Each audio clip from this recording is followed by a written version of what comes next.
there, my name is Amber Israelsen, and welcome to my course, Formatting Excel Objects. I've been working with and teaching Excel for many years. Like a lot of people, I started with the basics of data entry and formulas, and then moved into more advanced features like macros and Visual Basic for application programming. I use Excel almost every day for calculations, organization, and reporting. It's a very powerful tool that's used in all areas of business all over the world today. In this course, you'll learn how to take your Excel worksheets from average to awesome using advanced features of object formatting. First, you'll see how to insert text boxes, shapes, and pictures. From there, you'll explore how to format those objects to more effectively illustrate your data and message while taking accessibility into account. Finally, you'll see how to work with charts, applying layouts and styles, adjusting size and location, and adding and modifying various chart elements.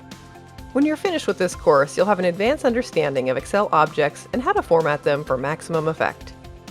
This course is targeted to data analysts and business intelligence or BI analysts. However, it will also be useful to anybody who uses Excel, whether you're a program or project manager, a team lead, an IT ops person, or a developer who occasionally has to use Excel in your job. To be most successful with this course, you should have some familiarity with Excel and basic data literacy skills. I hope you'll join me in this journey in formatting Excel objects at Pluralsight.